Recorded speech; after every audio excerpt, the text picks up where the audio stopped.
খেয়ে নিলেন, কিন্তু গোপনে খেলে হবে কি? দুনিয়ার যেটা কেউ দেখলো না সেটা দেখলেন কে? কে দেখলেন? রোজা কার জন্য? as-sawmu li wa ana ajzi bihi। আল্লাহ পাক বলেন বান্দার রোজাদারের দুইটি আনন্দ। কয়টি? আবারও বলেন কয়টি? দুইটি আনন্দ। নাম্বার 1 আনন্দ হলো সারাদিন রোজা রাখার পরে ইফতারিগুলি যখন সামনে এসে যায়, যখন সাইনাল যখন বেজে ওঠে, সাইনাল যখন বেজে ওঠে, আর যখন আপনার একেবারে ইফতারের শেষ টাইমে যখন আজান পড়ে যায়, আজানের সঙ্গে সঙ্গে আমরা একটা দোয়া পড়ে আমরা একটা খুরমা অথবা একটা খেজুর অথবা একটা কিছু নিয়ে আমরা এক গ্লাস পানি নিয়ে আমরা হাতে ধরি, এটা একটা আনন্দ। রোজাদারের যেমন আনন্দ ইফতার করে একটা আনন্দ, আর রোজাদারের সবচাইতে বড় আনন্দ হলো এই দুনিয়ার সমস্ত জায়গা জমি, দুনিয়ার সমস্ত সোনাদানা, দুনিয়ার টাকা পয়সা অর্থ করে দিয়ে এই সম্মান কেনা যাবে না, এই সম্মান পাওয়া যাবে না। রোজাদারের বড় আনন্দ হলো কিয়ামতের দিন আল্লাহ রাব্বুল আলামিনের সাক্ষাৎ। কার সাক্ষাৎ? না প্রধানমন্ত্রীর সাক্ষাৎ? হ্যাঁ, সাক্ষাৎ কার সাথে? আস-সাওম, রোজা রাখে বান্দা আমার জন্য, আর এর প্রতিদান আমি আল্লাহ নিজে। সুবহানাল্লাহ। রোজা রাখে আমার জন্য, আর এর প্রতিদান আমি আল্লাহ নিজে, অন্য কিছু দিয়ে হবে না। এই রোজাদারের প্রতিদান টাকা দিয়ে হবে না, স্বর্ণ দিয়ে হবে না, মুদ্রা দিয়ে হবে না, পৃথিবীর কোনো সম্পদ দিয়ে হবে না, শুধুমাত্র আল্লাহ বলে জান্নাত দিয়েও হবে না। বান্দার রোজাদারের সবকিছু পূর্ণ হবে একমাত্র আমি আল্লাহর সাক্ষাতের মাধ্যমে। কে সাক্ষাৎ করবেন? কেমন আল্লাহ আমার! ওই আল্লাহকে দেখার জন্য সাইয়েদনা মুসা আলাইহিস সালাম তুর পাহাড়ে দিবারাত্রি 40 দিবারাত্রি অবস্থান করলেন। আল্লাহ পাককে দেখার জন্য কত পাগল আমি আল্লাহকে দেখতে চাই। আল্লাহ বললে মুসা রে, এই মরজগতে আল্লাহকে দেখা সম্ভব না। মুসা আলাইহিস সালাম বলে আল্লাহ না, তারপর আমার মন চায় আমি একটু দেখব। আল্লাহ পাক ডাক দিয়া বললেন মুসা রে, এই মরজগতে দেখা সম্ভব নয়, অপেক্ষা করতে হবে। বলছেন আল্লাহ তোমাকে আমি দেখতে চাই। আল্লাহর সামনে 70,000 নূরের পর্দা আছে, এক পর্দা থেকে অন্য পর্দার দূরত্ব হলো 500 বছরের রাস্তা। কত বছরের? না 5 দিনের, 500 বছরের রাস্তা। সমস্ত পর্দাগুলি সরে যাবেন। কিয়ামতের দিন ওই রোজাদারেরা যারা রোজা রাখে না, এখানে আপনার যৌথ বাহিনীর প্রয়োজন নাই, গোয়েন্দা বিভাগের প্রয়োজন নাই, কাউকে পিটাবার দরকার নাই। রোজাদারেরা as-সাওম, রোজাদারের জন্য জান্নাতের একটা সিঁড়ি থাকবে, জান্নাতের একটা দরজা থাকবে। ওই দরজা দিয়ে কেবলমাত্র রোজাদারেরা কেবলমাত্র প্রবেশ করতে পারবে। দুনিয়া দেখেন না, অনেক কাউন্সিল হয়, কি হয়? দলীয় কাউন্সিল। এখন ডেলিগেট কার্ড ছাড়া কেউ ঢুকতে পারে? ডেলিগেট কার্ড দিতে হবে, তাছাড়া ওখানে ওটার মেম্বার হতে হবে, ওটার সদস্য হতে, পার্লামেন্টের সদস্য হতে হবে, তারপর ওখানে কেবলমাত্র যাওয়া সম্ভব। সব দলের আলাদা আলাদা একটা গঠনতন্ত্র আছে, এর বাইরে ওরা কিছু করে না।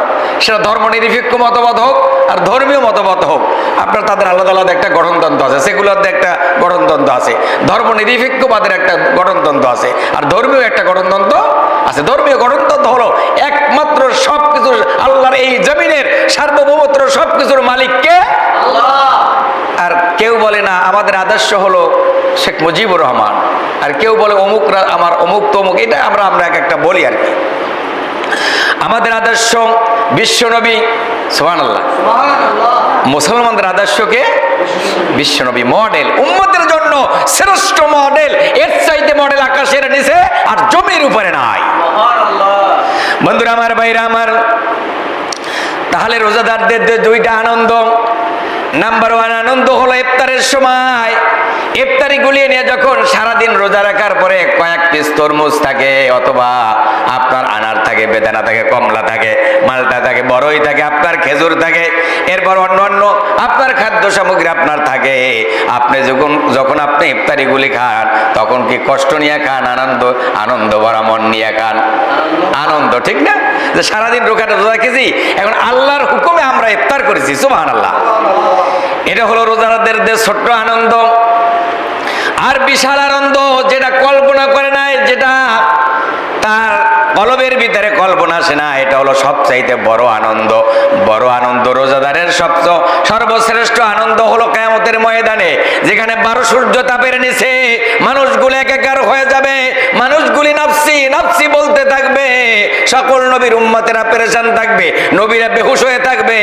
আল্লাহ রাব্বুল আলামিন বলবেন, ও সিয়ামকারীরা, ও রোজাদারেরা আজকে কোথায়? আমি না ওয়াদা করেছি, আমার হাবিব বলেছে, আস-সাওমুলি ওয়া নাজজি বিহি, বান্দা রোজা রাখে আল্লাহর জন্য, সুবহানাল্লাহ। বান্দা রোজা রাখে কার জন্য? আর এর প্রতিদান আমি আল্লাহ নিজে। এর প্রতিদান কে? অন্য কাউকে, তোমার দলীয় কোনো নেতা দিয়ে এটা পূরণ করা হবে না, টাকা পয়সা দিয়ে করা হবে না, অন্য কিছু দিয়ে এটার সমান করা হবে না। এর প্রতিদান আমি আল্লাহ পাক নিজে, সুবহানাল্লাহ। বন্ধুরা আমার, ভাইরা আমার, রোজাদারের যে 2টি আনন্দের কথা বললাম, ওই আনন্দ যদি আপনার উপভোগ করতে হয়, রোজা রাখতে হবে কিনা? রোজা রাখার পরে যেমন ইফতারি করার সময় একটা আনন্দ, আর যারা রোজা রাখে না তারা ইফতারি করে, আসলে তারা ইফতারি না, তারা গরু ছাগলের মতন ঘাস খাইলে যেমন খাইলে খাইতে পারে, না খাইলে তেমন তার কিছু নাই। ওর ভিতরে তো একটা ছাগল গরুর একটা তৃপ্তি আছে। রোজা রাখে না, রোজাদারদের সাথে বসে বসে খায়, এটা গরু ছাগলের চাইতেও তারা নিকৃষ্ট। এদের কোনো তৃপ্তি নাই, কারণ সারাদিন জন্মের খাওয়া খাইছে, ওর তো ওই স্বাদ দেয়, ওর জিহ্বার থেকে স্বাদ কেড়ে নিছে কে? সারাদিন রোজা রাখে না, ও তো ভাওতাবাস, ও কি ধোকাবাস। তো রোজার মাধ্যমে যে একটা রোজাদারদের একটা তৃপ্তি, আত্মতৃপ্তি, যে রোজা রাখার পরে, সারাদিন রোজা রাখার পরে ইফতারের সময় একটা তৃপ্তি, কম হোক বেশি হোক, আল্লাহ যা দিয়েছে তাদের সন্তুষ্টি, ঠিক না? বন্ধুরা আমার, ভাইরা আমার, সেজন্য আমরা যেই দোয়াটি পরে থাকি, আল্লাহুম্মা তাকাব্বাল সিয়ামানা, আল্লাহুম্মা তাকাব্বাল সিয়ামানা, আল্লাহুম্মা তাকাব্বাল সুজুদানা ওয়া রুকুআনা বিরহমাতিকা ইয়া রাব্বাল আলামিন। আল্লাহুম্মা ইন্নাকা আফুউন তুহিব্বুল আফওয়া ফাআফু আন্না, ফাআফু আন্না ইয়া কারীম, ফাআফু আন্না ইয়া রহিম, ফাআফু আন্না ইয়া আকরামাল আকরামিন। আল্লাহুম্মা গফির লানা মা কদ্দামনা ওয়া মা আখখারনা ওয়া মা আসরারনা ওয়া মা আল্লামনা ওয়া মা আনতা আ'লামু বিহি মিন্না ইন্নাকা আনতাস সামিউল করিব বিরহমাতিকা ইয়া রাব্বাল আলামিন। সুবহানাল্লাহ, কি বিউটিফুল দোয়া, জানেন না দেখে পড়েন না আর কি। আল্লাহুম্মা তাকাব্বাল সিয়ামানা, হে আমার রব, আমার সিয়ামগুলি কবুল করে নেন। দরখাস্ত কার কাছে? আল্লাহুম্মা তাকাব্বাল সুজুদানা ওয়া রুকুআনা, আমার সিজদা, আমার রুকু উভয়কে আপনি কবুল করে নেন। রব্বুল আলামিনের কাছে বল, রব্বে রহমাতিকা ইয়া রাব্বাল আলামিন। আমরা আল্লাহর কাছে ফরিয়াদ করি, আল্লাহুম্মা ইন্নাকা আফুউন তুহিব্বুল আফওয়া। আমরা জেনে কত গুনাহ করেছি, না জেনে করেছি, বুঝে করেছি, না বুঝে করেছি, আল্লাহ আমাদের গুনাহগুলিকে আপনি ক্ষমা করে দেন, আল্লাহ ক্ষমা করে দেন। রব্বে কারিমের কাছে যখন বলেন আল্লাহ আপনি ক্ষমা করে দেন, তুহিব্বুল আফওয়া ফাআফু আন্না ইয়া কারীম, ফাআফু আন্না ইয়া রহিম, ফাআফু আন্না ইয়া আকরামাল আকরামিন। আল্লাহুম্মা গফির লানা মা কদ্দামনা ওয়া মা আখখারনা ওয়া মা আসরারনা ওয়া মা আল্লামনা ওয়া মা আনতা আ'লামু বিহি মিন্না ইন্নাকা আনতাস সামিউল করিব বিরহমাতিকা ইয়া রাব্বাল আলামিন। আল্লাহর নবী বলেন, সালাতের পরে যখন আল্লাহর কাছে এই কথাগুলি সিয়াম অবস্থায় যখন আল্লাহর দরবারে বান্দা হাত তোলে, আল্লাহর কাছে যখন বিনয়ের সাথে বলে, আল্লাহর বান্দা যতগুলি দোয়া আল্লাহর কাছে করেছেন প্রত্যেকটা দোয়া কবুল করে দিবেন কে? সব আল্লাহ কবুল করে নেন। বন্ধুরা আমার, ভাইরা আমার, সেই জন্যই রমজান মাস এটা হলো শিক্ষা গ্রহণের মাস। পুরা মাসটা হলো ফসল উৎপাদন। ফসল আপনার অজস্র ফসল আল্লাহ দিয়েছেন, কে কত বেশি পারেন ওই ফসলকে আপনি ঘরে তুলেন, যত বেশি নিতে পারবেন তত আরামাইসে আপনি থাকবেন। পিপিলিকা, এ ছোট্ট একটা প্রাণী আছে না, ওয়াইজা নামলে কাইজা নামলে, পিপিলিকার নামে একটা আল্লাহ সূরা নাজিল করলেন। এই পিপিলিকা আপনার সবসময় খাদ্য সঞ্চয় করে। কি করে? ওরা শীতকালে তেমন কাজ করতে পারে না, শীত খুব বেশি, ওরা তো ছোট প্রাণী, বের হতে পারে না। তাই বলে ওরা এই গ্রীষ্মকালে ওরা এই খাদ্য সঞ্চয় করে, আর শীতকালে বসে বসে আরামে বসে বসে পুরি করে ওটা খায়। এই রমজান মাস হলো মোমেনদের একটা পরিবর্তনের মৌসুম, একটি পরিবর্তনের মাস, একটি নাজাতের মাস, একটি আমলের মাস, একটি বরকতপূর্ণ মাস। এটি হলো কোরআন নাজিলের মাস। আল্লাহ রাব্বুল আলামিন বলেন, শাহরু রমাদানাল্লাযী উনজিলা ফীহিল কুরআন হুদাল লিন-নাসি ওয়া বায়্যিনাতিম মিনাল হুদা ওয়াল ফুরকান। রমজান মাসেতে মানুষের দিশারি রূপে এবং সুস্পষ্ট নির্দেশ এবং মানুষের ইহকালীন শান্তি, পরকালীন মুক্তি, এই দুনিয়াতে শান্তি, আখিরাতে মুক্তি, এই মুক্তির গ্যারান্টি নিয়ে পৃথিবীতে মহাগ্রন্থ আল কোরআন আল্লাহ রাব্বুল আলামিন নাজিল করলেন। সুবহানাল্লাহ। এটা হলো কোরআন নাজিলের মাস, কোরআন বোঝার মাস, কোরআন দিয়ে আমল করার মাস। ইমাম মালিক রহমাতুল্লাহ আলাইহি বলেছেন যে আমি যখন রমজান মাস যখন আসতো, আমি কোনো প্রশ্নের কোনো উত্তর দিতাম না, আমি কোনো মাসলা মাসাইল নিয়ে ঘাটাঘাটি করতাম না। আমি রমজান মাস আসলে আমি শুধুমাত্র কোরআন নিয়ে পাগল হয়ে থাকতাম। ইমাম আহমদ বিন হাম্বল, ইমাম শাফি, ইমাম মালিক, সমস্ত ইমামেরা এই কোরআনের উপরে রমজান মাসে গবেষণা করেছেন। সুবহানাল্লাহ। একদিনের জন্য ধরলেন না কোরআনটা, একদিনের জন্য তো ধরে দেখলেন না যে আল্লাহ এই কোরআনটায় কি বললো, এই কোরআনটা কি পড়তেছি।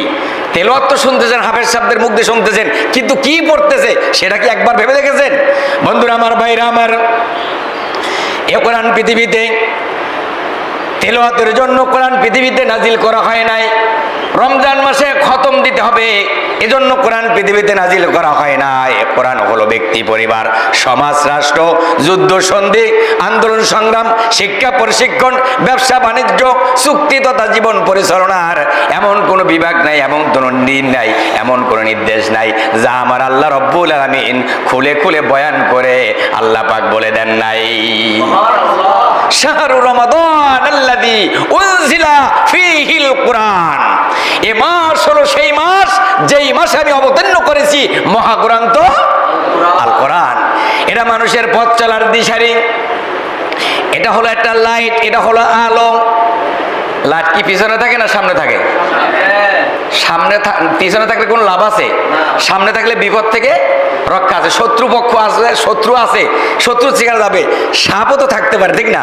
এটাও তো শত্রু, এটাও দেখা যাবে। আলো আছে, লাইট আছে।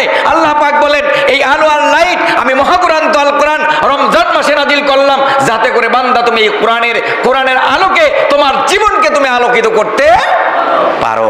দুঃখজনক সত্য, ষষ্ঠ রমজান আজকে অতিবাহিত। আমি যদি প্রশ্ন করি যে কয়জনে কয় পারা কোরআন শরীফ পড়েছেন, হাত কি বেশি উঠবে ভাই? হাত কি বেশি উঠবে? আমরা দুনিয়ার ফিকির নিয়ে, দুনিয়ার চিন্তা নিয়ে, দুনিয়ার সবকিছু নিয়ে আমরা এই রমজান মাস আসলে ওই 10-12 রমজানের পরে আমরা কেনাকাটা ব্যস্ত হয়ে যাই। ভাই কেনাকাটার জন্য রমজান পৃথিবীতে আসে নাই, এটা ওই আমোদ ফুর্তি করার জন্য, হইয়াল্লাহ চিল্লাবাল্লাহ আপনার বিজুগান ডেক্স সেটের বাজাবার জন্য এই পৃথিবীতে রমজান মাস নাজিল হয় নাই। রমজান মাস হলো ওই মুমিনদের জন্য যারা 1 মাস রোজা রাখবে, 1 মাস রোজা রাখার পরে যারা ঈদের নামাজে যাবে, রোজা হলো তাদের জন্য, ঈদ হলো তাদের জন্য, আল্লাহর ইবাদত একমাত্র এই মুমিনদের জন্য।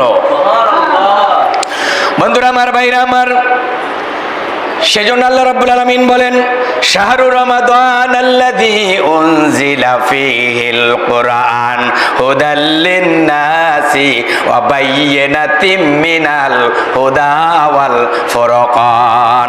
হুদাল লিন-নাস, মানুষের জন্য হেদায়েতের এক মশাল। সুবহানাল্লাহ। হেদায়েতের কি? হেদায়েতের মশাল।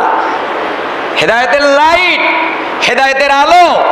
কিন্তু দুঃখজনক হলেও এই কোরআনটা আমরা খুলে দেখলাম না। কি আল্লাহ বললেন, আল্লাহ পাক কোরআনে কি বলেছেন, এই কোরআনে কারিমে আল্লাহ তাআলা কি বলে দিয়েছেন, এটা নিয়ে আমাদের একদিনের জন্য চিন্তা নাই, কোনো গবেষণা নাই, কোনো ফিকির নাই, কোনো কিছুই আমাদের মাঝে নাই। বন্ধুরা আমার, ভাইরা আমার, আল্লাহ রাব্বুল আলামিন আমরা বলেন, ইন্না হাযাল কুরআনা ইয়াহদি লিল্লাতী হিয়া আকরামু ওয়া ইউবাশশিরুল মুমিনিনা আল্লাযীনা ইয়া'লামুনাস সালিহাতি আন্না লাহুম আজরান কাবীরা। অবশ্যই এই কোরআন এক পথের দিক নির্দেশনা নিয়ে পৃথিবীতে আমি আল্লাহ পাক নাজিল করলাম, এবং ঈমানদারদের জন্য, নেককারদের জন্য এ কিতাব সুস্পষ্ট সুসংবাদদাতা। এ কোরআন তাকে আলোর পথ দেখিয়ে দেয়। আল্লাহর কাছে মহা এক পুরস্কার রয়েছে বান্দার জন্য। ইন্না হাযাল কুরআনা ইয়াহদি লিল্লাতী হিয়া আকরামু ওয়া ইউবাশশিরুল মুমিনিনা আল্লাযীনা। এ কোরআন পৃথিবীতে আমি আল্লাহ পাক মুমিনদের জন্য সবচাইতে, বান্দার জন্য আল্লাহ মুমিনদের জন্য যতটা ইহসান করেছেন তার মাঝে সর্বশ্রেষ্ঠ ইহসান হলো আল্লাহ বান্দার প্রতি মহাগ্রন্থ আল কোরআন আল্লাহ নাজিল করে দিয়েছে। এই কোরআন নিয়ে আমাদের চিন্তা নাই, আমাদের ফিকির নাই, আমাদের কোনো একদিনের জন্য চিন্তা করলাম না, গবেষণা করলাম না এই কোরআন আমাদের জন্য কেন পৃথিবীতে আল্লাহ পাক অবতীর্ণ করলেন, কিন্তু আমাদের কোনো চিন্তা নাই, কোনো ফিকির নাই, আমরা একদিনের জন্য ভেবে দেখলাম না। প্রত্যেকটা মানুষ এই রমাজান, কিয়ামতের দিন আপনাকে গত জুমায় বলেছি, এই রমাজান আল্লাহর দরবারে সাক্ষী দিবে, কোরআন আল্লাহর দরবারে সাক্ষী দিবে। কোরআনের সাক্ষী, কোরআন যার জন্য শাফায়াত করবে তার শাফায়াত আল্লাহ কবুল করবে, সিয়াম যার জন্য শাফায়াত করবে সিয়ামের শাফায়াত আল্লাহ কবুল করবেন, আমিন। আল্লাহ যাদেরকে এই কোরআন শাফায়াত করবে, সিয়াম শাফায়াত করবে, সালাত শাফায়াত করবে, এদের মধ্যে আপনি আমাদেরকেও শামিল করে নেন। স্বাস্থ্য হইবেন একদিন, কিন্তু সেদিন সময় পাইবেন না। সাইজ হইবা গো, তওবা করার সময় পাইবা না। সাইজ হইবা গো, তওবা করার সময় পাইবা না। কত কইরা কইছি আমি নামাজ ধরো বন্ধু তুমি, সময় থাকতে নামাজ পড়লা না। কত কইরা কইছি আমি নামাজ ধরো বন্ধু তুমি, সময় থাকতে নামাজ পড়লা না। সাইজ হইবা গো, তওবা করার সময় পাইবা না। কোরআন হাদিস ধরলা না ভাই, দিনের কোনো জ্ঞান তো নাই, বোঝার মতো সুযোগ পাইলা না। ঠিক কি না? আপনি এই রমজান মাসে আপনি কোরআন পড়লেন না, এই রমজান মাস আসলো, আমরা আগের মতো সব কিছুই আগের মতো, শুধু একটু ব্যবধান, ওই শেষ রাতে উঠে গলা কুলু আতা মারতাম, আমরা জরমের খাওয়া খাই, ইফতারির সময় খাই, নামাজ পড়িয়া খাই, ইবাদত বন্দি বেশি করতে পারতাম না পেট ভরা, ঠিক না? সাইজ হইবা গো, তওবা করার সময় পাইবা না। কত কইরা কইছি আমি নামাজ ধরো বন্ধু তুমি, সময় থাকতে নামাজ পড়লা না। সাইজ হইবা গো, তওবা করার সময় পাইবা না। কোরআন হাদিস ধরলা না ভাই, দিনের কোনো জ্ঞান তো নাই, বোঝার মতো সুযোগ পাইলা না। সাইজ হইবা গো, তওবা করার সুযোগ পাইবা না। কত মানুষ ছিল ভবে, একে একে গেল সবে, তুমিও ভাই চিরদিন রইবা না। ঠিক কিনা? থাকা যাবে? থাকার জায়গা এটা। তুমিও ভাই চিরদিন রইবা না। আকাশ বাতাস সবই রবে, তুমি যাবে কখন কবে, সেই সময়টা নিজেও জানলা না। এই যে রমজান আজকে আমরা পাইলাম, এরপরে আরেকটা রমজান পাবেন, কোনো গ্যারান্টি আছে? তাহলে আকাশ বাতাস সব থাকবে কি না? সব থাকবে। আকাশ বাতাস সবই রবে, তুমি যাবে কখন কবে সেই সময়টা নিজেও জানলা না। সাইজ হইবা গো তওবা করার সুযোগ পাইলা না। কত কইরা কইছি আমি নামাজ ধরো বন্ধু তুমি, সময় থাকতে নামাজ পড়লা না। অনেকে রোজা রাখে কয় খাইছি এত ভাই আমার ভালো লাগে না। কি লাগে না? আপনার ভালো লাগে না? খাইতে জন্মের খাওয়া খাওয়াতে ভালো লাগবে কিভাবে? গতকালকে আমি একটু ইফতারি করেছি, আমার কাছে একটু বেশি হয়ে গেছে। আমার যে নামাজ পড়াইতে কত কষ্ট হয়েছে আমি বুঝি। সেজন্য আমরা যখন ইফতারি খাই তখন একটা হিসাব নিকাশ করি। এটাও একটা হিসাব নিকাশের করার বিষয়, বাস্তবতা।